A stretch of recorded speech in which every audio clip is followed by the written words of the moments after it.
Sénégal waruñu woon moytu lii parce que Ousmane Sonko l'a vécu ci otom bu ñu toj génn ko et cetera et tout est-ce que quand même li Bougane dund tey waruloon mën a nekk loo xam ne lu ñàkk la quand même sur la démocratie at yi ñuy xeex ba yegg si fii.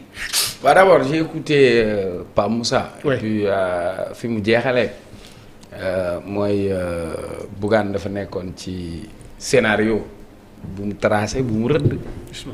parce que en politique l'essentiel c'est qu'on parle de toi. xam nga tey au même moment toutes les télévisions ñu ngi teg meetingu Sonko. Oui.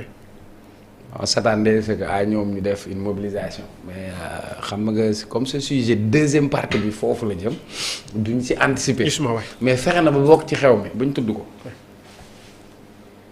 voilà quelqu'un boo xam ni il n'était pas qualifié à la compétition. Coupe d'Afrique bi bokkul woon qualifié wul.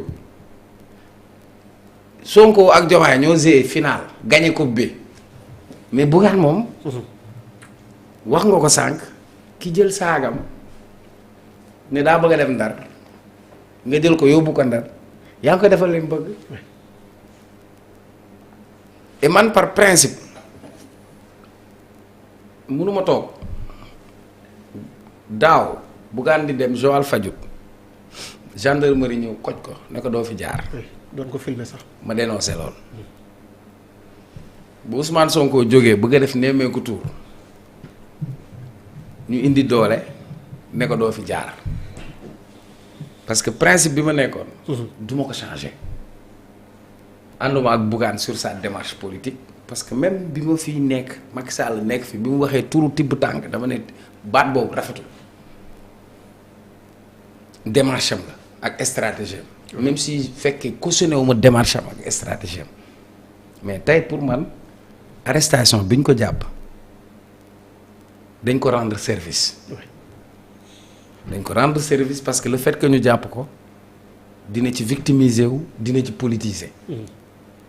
mais je ne suis pas d'accord dans la mesure où la liberté de circulation des personnes et des biens elle est garantie. et que dans une démocratie majeure ñiy exercer pouvoir am nañu sañ-sañ ñu exercer pouvoir ñiy opposé wu am nañu sañ-sañ ñu opposé wu. donc pour man amul woon dara luy tax ñu ne ko doo déplacer wala doo fi jaar principe la ku mu neex nga ànd ci ku mu neex nga bañ ci ànd et d'ailleurs bi ma ko waxee Maître Kabou c'est l'un des plus grands défenseurs de Ousmane Sonko. il a donné le même avis. ñaar mbir moo ci am benn bi est-ce que sénégalais la est-ce que am na droit mu déplacer certains me diront que waaw Bakel parce que président. peu importe. oui ce sont les raisons évoquées. pour moi parfois. biñ koy def xamoo ku lañ ko defloo. parfois zèle bi dina tax sax ngeen may ko buntu bi mu bëggoon. loolu mooy beneen bi pour revenir sur ça Pa Moussa a parfaitement raison dafa am réew moo xam ni toll nañ ci ay jafe-jafe jafe-jafe boobu ñëpp dañoo waroon fàtte seen bopp parce que ñun amuñu problème boobu mais loo xamante ni dafa laal ay dëkk ak dëkk yàq seen mbay yàq seeni kër États-Unis dañuy reyante politiquement ànduñu mais su ñu amee catastrophe tu sens l'unité nationale. su ñuy wax dañ lay wax America First. d'abord premier acte qu'ils ont posé c'est un acte politique nañu woote téléthon pour dimbali ñu nekk foofu mais am na ñoo xam ne ñoom ñooy gouverner président Sénégal bu fay dem demu fa ci turu Pastef wala turu APR dafa dem ci turu président ñëpp. catastrophe bi suy am xàmmeewul kan moo ci bokk ku ci bokkul c'est des Sénégalais yu bokk ci réew mi. mais le fait que ñoom ñu ne dañu woote téléthon xam nga lu ñu ci jublu dañu poser acte politique ça veut dire Ousmane Sonko am na droit ne partem dama bëgg ngeen dugal seen loxo ci objectif bi ñu am muy un objectif politique ça c'est l'homme politique ils ont voulu contrecarrer ça ñu xëy ne nañ def téléthon mais même si tu fais un téléthon tu ne peux l'organiser qu'autour de l'État pour nga def téléthon tey dañ lay autoriser ngir nga mën ko def donc il pose un acte politique beneen bi su Sonko génnee midi nga génn midi 1 minute bu génnee midi 30 nga génn midi 30 c'est-à-dire même en politique il faut nga am sa identité propre c'est-à-dire Pape Moussa lu ma ko fan dafa am loo xam ne c'est du Pape Moussa moom la am loo xamante ni man sama identité propre la mais finalement ça devient du mimétisme et ce mimétisme commence à devenir ridicule. Est-ce que c'est une bonne stratégie? Par exemple si stratégie boobu tu vas te noyer. Sonko sort, tu sors. Il annonce un rassemblement. La logique voudrait que yow nga dem def rassemblement soo ko defee mooy sa xaru politique parce que dimension yi du benn. mais man mënuma toog par principe bu ñu teree ab opposant ne ko doo fi jaar. vous vous rappelez bi ñu leen di fekk permanence su Déthié Fall daaw.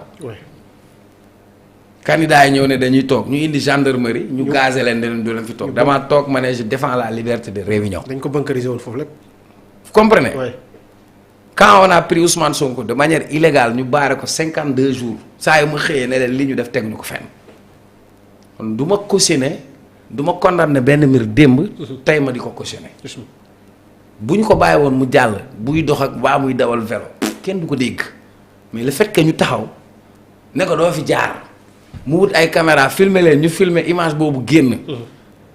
yow toll nga foo xam ne yàlla may na la lu mu mayul kenn ci Sénégal ci politique.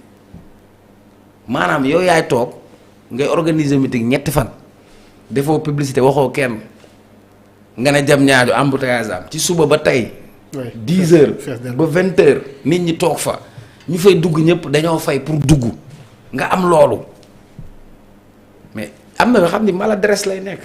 Donc quand vous l'arrêtez vous lui donnez l'opportunité d'exister. Moi je parle politique. Ton adversaire politique ne lui donne jamais l'occasion rêver d'exister. surtout koo xamante waaw mais pare ku la matul nawle matul la noonu ignoré ko mais waruñu ko woon may buzz bi loolu laa d'accordul man c'est-à-dire. donc l'État a commis l'erreur justement de l'arrêter comme ça pour jox ampleur bi parce que. depuis sama léegi libéré nañ ko waaye fu mu libéré nañ ko am na li mu bëggoon. est-ce que c'est libéré c'est confirmé. oui. ok ah waaw.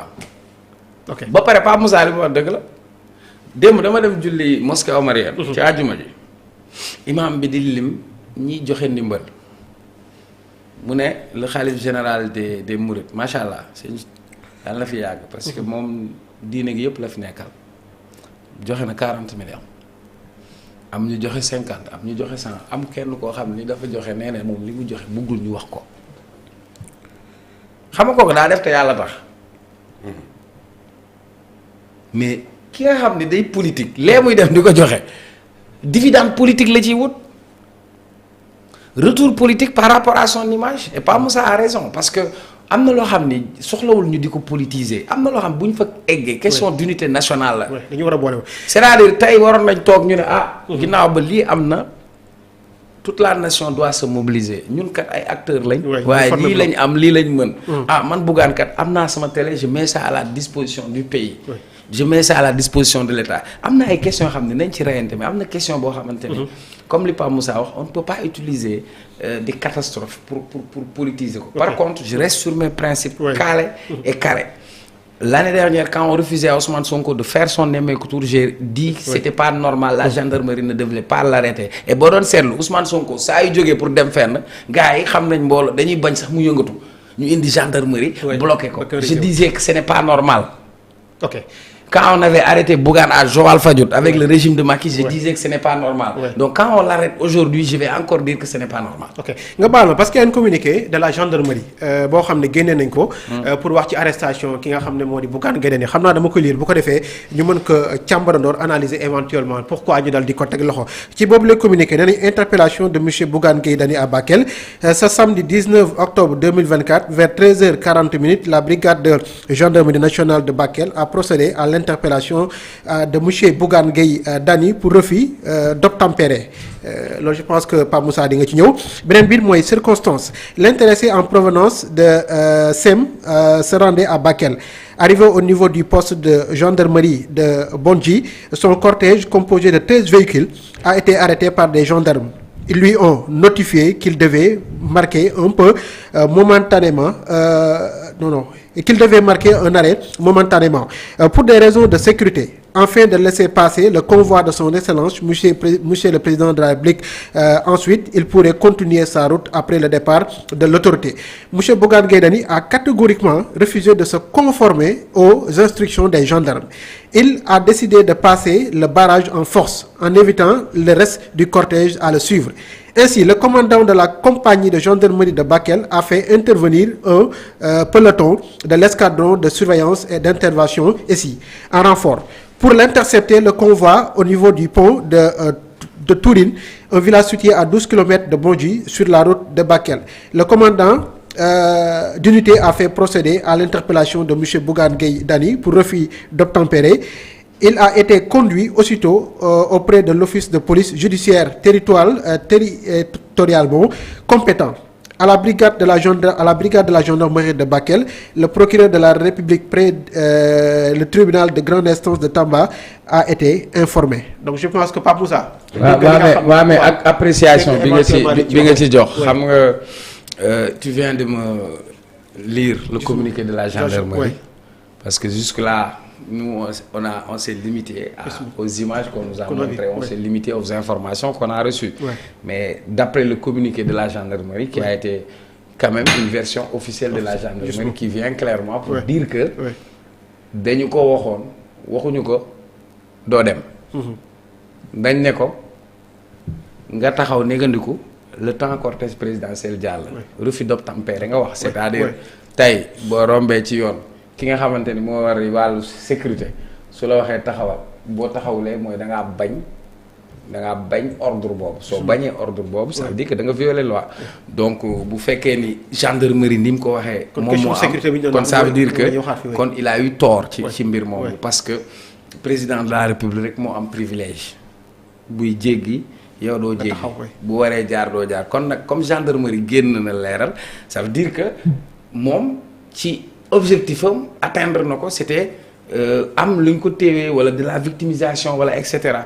Donc le fait que gendarmerie génn pour def communiquer parce que moi je m'attendais pas à ce que la gendarmerie mais le fait que la gendarmerie sorte xamal nañu ni que moom waxuñu ko doo dem dañ na ko. mu xaar ba président jàll. moom mu refusé bañ a def looloo tax ñu téyal ko donc man nag bi may wax suma opinion j'avais pas tenu en compte de ça parce que quand je donnais mon opinion j'avais pas encore eu connaissance de ce communiqué mais le plus important l'un dans l'autre mooy c'est quelqu'un qui s'active politiquement et qui cherche la moindre occasion pour exister, la moindre occasion pour créer le buzz. Maintenant il faudra pas répondre à cette provocation parce que répondre à cette provocation c'est lui donner cette occasion tant rêvé. Ok, de source sûre, selon Thierno Bocoum, mon Bougane il est toujours fait en garde à vue ci commissariat bu Bakel ci par rapport ak information Pa Moussa. Bakel tàng na nag de bokkul ak karo yi nekk ci Dakar.